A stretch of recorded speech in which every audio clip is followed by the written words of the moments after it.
In this video, we will talk about what antiderivatives are. So, if we have a function capital F of x, we say that this is an antiderivative. This is an antiderivative of a function lowercase f of x if the derivative of capital F of x equals lowercase f of x. So, for example, if capital F of x was a function like x cubed, lowercase f of x is the derivative of that. So the derivative of x cubed is 3x squared, using the power rule. Okay, so starting with x cubed, if we take the derivative, we get 3x squared. An antiderivative is sort of the opposite operation. So if we start with 3x squared and we ask ourselves, what's an antiderivative of that? Well, x cubed is an antiderivative. An antiderivative of 3x squared. And I'm saying an antiderivative as opposed to the antiderivative because there can be more than one antiderivative. And we'll see an example of that in just a minute or two. All right, so next I want to state a more formal definition of what an antiderivative is.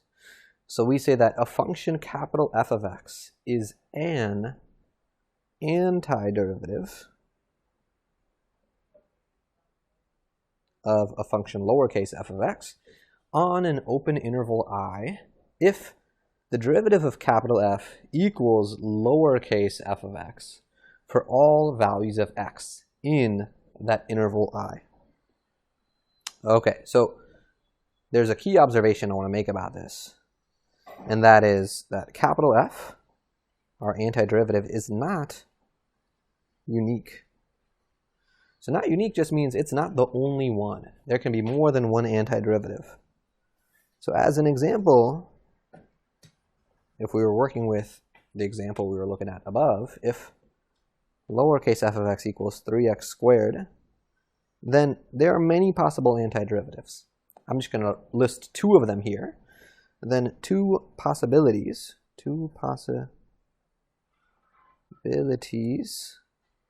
for capital F of x for an antiderivative are something and something. Well, we saw one antiderivative was just x cubed. Another antiderivative would be x cubed plus 5. And I could check that. The derivative of x cubed plus 5 is also 3x squared. There are actually infinitely many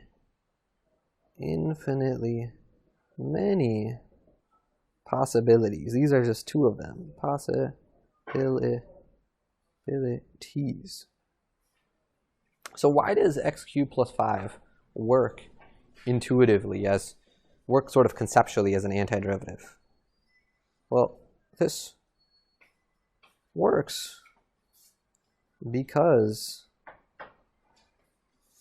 when you take the derivative of it, specifically when you take the derivative of the 5, ddx of 5, ddx just means what's the derivative with respect to x being the variable in my function.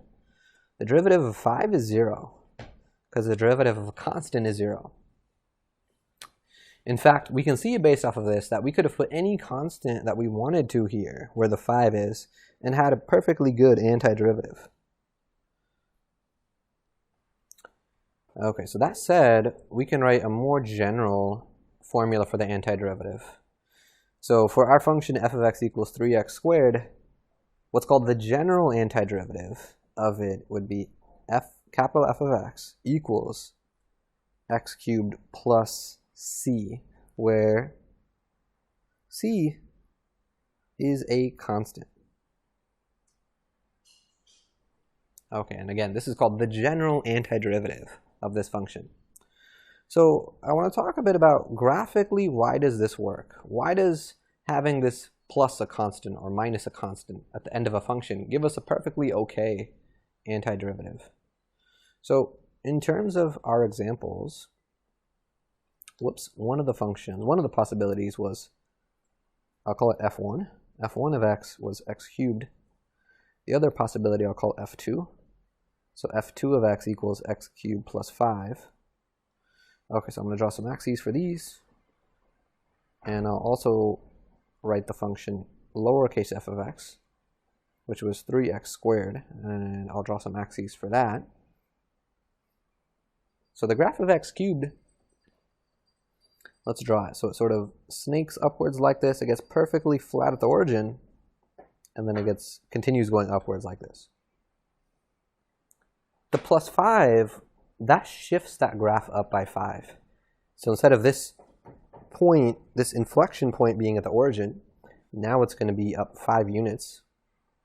So my graph looks something like this, going that way, and then it snakes upwards like that. It's just the whole thing's gotten shifted up by 5. And then 3x squared is an upwards facing parabola. It's the graph of y equals x squared, but the 3 shifts it it stretches it vertically by a factor of 3. So it makes it a more narrow parabola. So that's y equals 3x squared.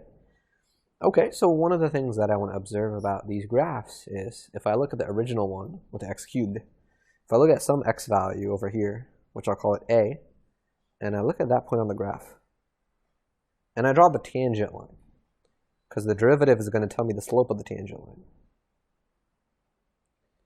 Well, if I were to look at the corresponding point on the graph after it's been shifted up by 5, so maybe a is here.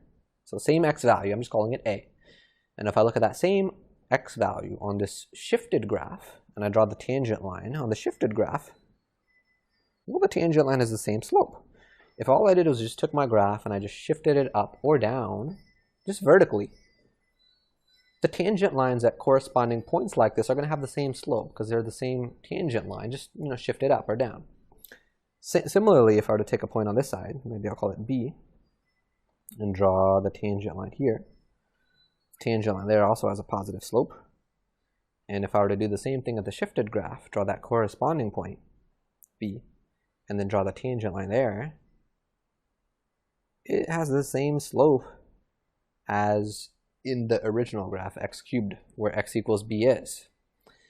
And in my graphs, in my pictures here, I've drawn a and b so that they look sort of like that they're equidistant from the origin. So if I keep that, and I draw that in the derivative graph as well, so if I draw a and b so that they look equidistant from the origin, and I draw those points on these graphs, so here's where it is at a, and here's where it is at b, what I'm looking for on these graphs is what is their y value. So the y value at these points is positive. It's positive here, and it is also positive there. And in the graph of capital F1 and capital F2, we would be talking about the slope of the tangent line.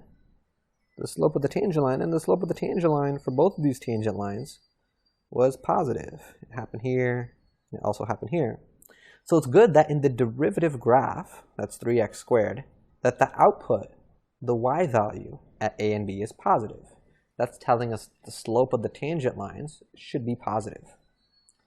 Okay, so let's just write this down, this thing that we just observed. So the slopes of F1 and F2 are equal at corresponding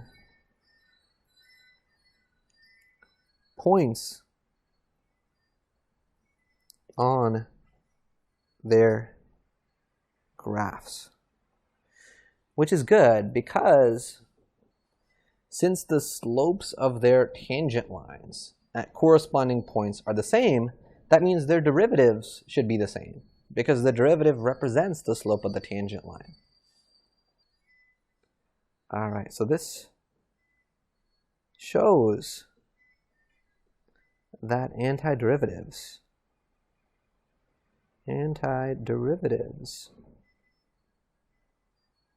are not unique. If I add or subtract a constant at the end of an antiderivative, I get another antiderivative. So there's more than one. All right, so one important question that I want to ask now relates back to our definition of antiderivative.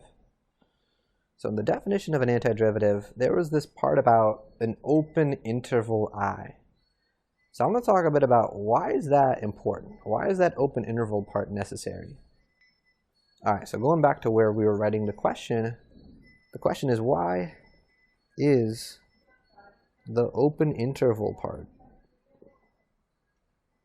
necessary? And the answer has to do with the fact that discontinuities can make interesting things happen. So if a function is discontinuous somewhere, so if it has a discontinuity, discontinuities can yield multiple constants. Alrighty, so for example, let's say I have the function f of x equals 1 over x squared. So this function is discontinuous at x equals 0. One way I can see that is, if I plug 0 into this for x, I get 0 on the denominator. And dividing by 0 always gives me something that's undefined. So this function isn't even defined at x equals 0. So it's definitely not going to be continuous there. Okay, so I want to think about what the antiderivative of this would be. So it's going to be helpful to rewrite this, bring the x squared to the top, so it becomes x to the negative 2. And now I want to think about what an antiderivative for this would be. But just like before, there's going to be more than one possible antiderivative because constants that I can add on. So some possible antiderivatives of this are. So I want to give you the chance to think about one on your own first. So I want you to pause the video for about a minute and see if you can come up with one possible antiderivative here. In some sense, during these video lessons, when I integrate in these pauses to give you the opportunity to try problems, this is the most valuable time during these video lessons, because ultimately on quizzes and on exams, I'm going to be assessing your ability to apply concepts that you've learned to try new problems on your own. So because that's the skill I'm going to be assessing, that's what you're going to be practicing on the homeworks. How well can you apply stuff that you've learned and solve new problems on your own? So it's valuable to practice that even in the video lessons. So really take advantage of this time now. So 4, 3, 2, 1, pause the video. Pause the video and try this for about 1 minute.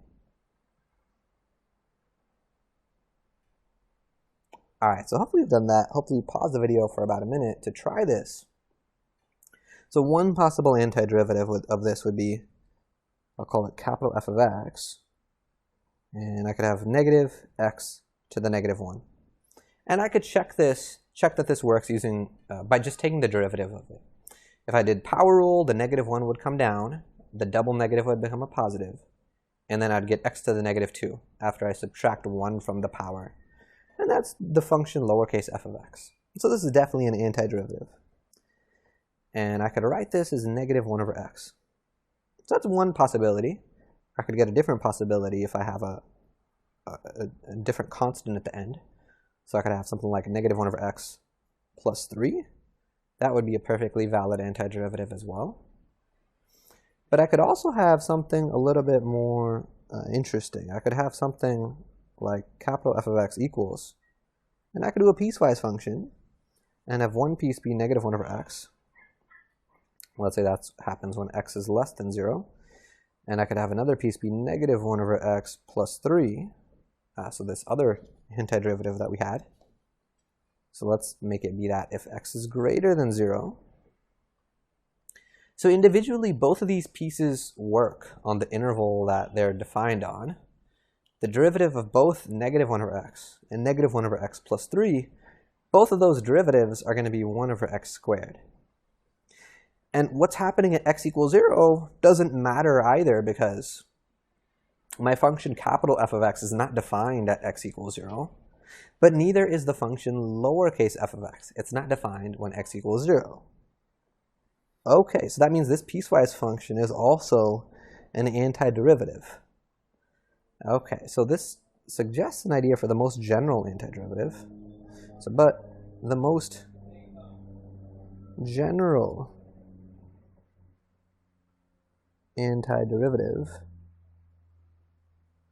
of our function f of x equals 1 over x squared is capital F of x equals, so the most general antiderivative would look like negative 1 over x plus some constant, I'll call it c1, on one side of the discontinuity. So if x is less than 0, that's to the left of the discontinuity. And then I could have a negative 1 over x plus a different constant, c2, on the other side of the discontinuity. So when x is greater than 0. Okay, so let's draw a graph to help us visualize this. So first I'm going to draw a graph of f of x.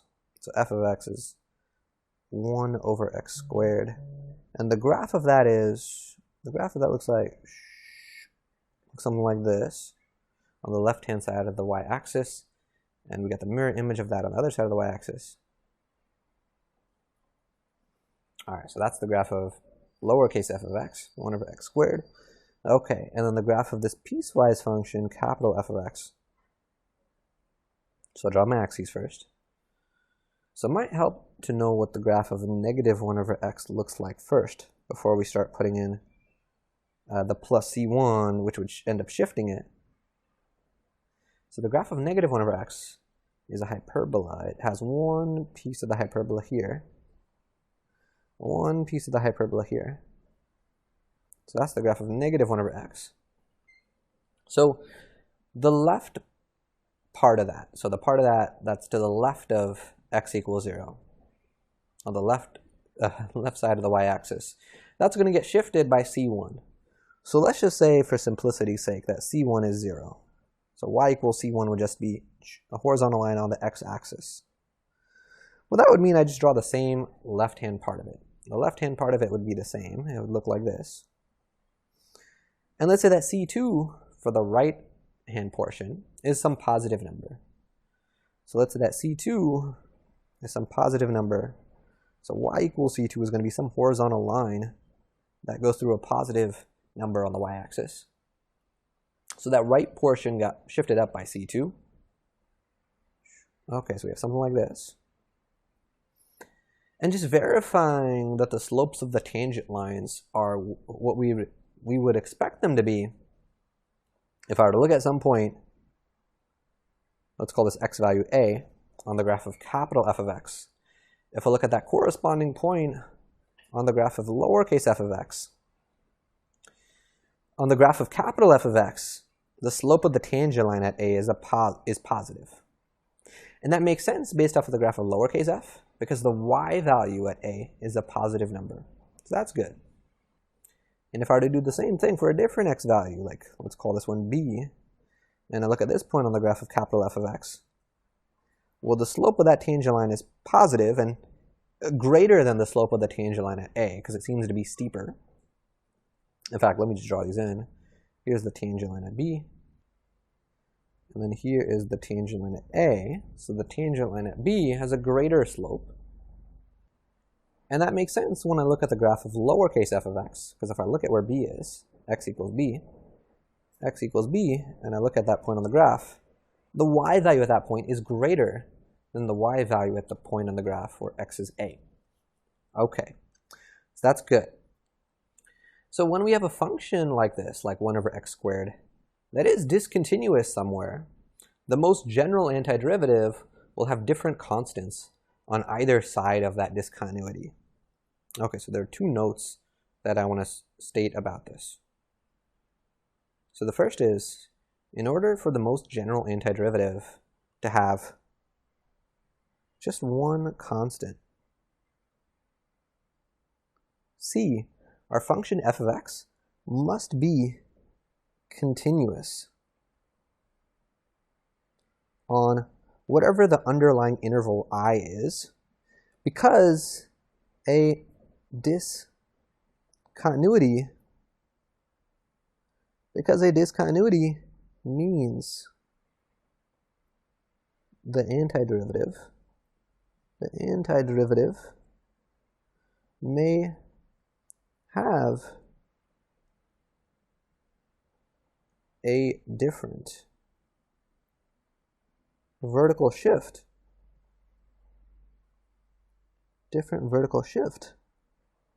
On either side of the discontinuity. So for our purposes, for the rest of our class, for the rest of the quarter, we're usually not going to worry about this underlying interval I. So for our purposes, we're just going to assume that the underlying interval I is such that our function f of x that we're trying to find the antiderivative of, it's continuous on whatever that interval I is. Unless the problem specifically tells us no, to consider like the whole interval or all values, including the ones that make the function discontinuous. So typically we won't worry about these multiple constants. We'll assume that our function is continuous on whatever that underlying interval I is. Okay. All right, so I want to end this video by talking a little bit about some notation for antiderivatives. So first, recall that to take the derivative of a function f of x, one of the ways that we write that is we write d dx of f of x. And the d dx is just notation. It means take the derivative of this function. And the dx on the bottom means with respect to the variable x. If I want to take the antiderivative of a function f of x, we would write that as, I'm going to call it capital F of x, and we write this symbol that kind of looks like a tall, narrow s, but this is an integral. So we write the integral of f of x, and there's a little notational piece at the end. We write dx. So this whole thing is called an indefinite integral. So in a couple of sections, we'll learn about what a definite integral is. But for right now, we just have this indefinite integral. It's just notation that means tell me the antiderivative. Tell me the general antiderivative. So the indefinite integral is a notation for the general antiderivative. Notation. This is a notation for the general antiderivative. All right, so I'm going to highlight that part. So we are going to be seeing this notation of an integral throughout our class. Alrighty, so for example, to use this, if I write the integral of 3x squared, the function we've been working with in this video, dx. The dx is important. I always need to write that notational thing. Just like I always need to write the ddx, that dx on the bottom of ddx, when I take the derivative to indicate what is my variable. Okay, so the general antiderivative of 3x squared was x cubed plus c, where that c represented a constant. So in terms of our goals for this section, we have finished our first goal, which is discussing what antiderivatives are. In the next video, we will introduce some basic rules to compute antiderivatives and do a few examples.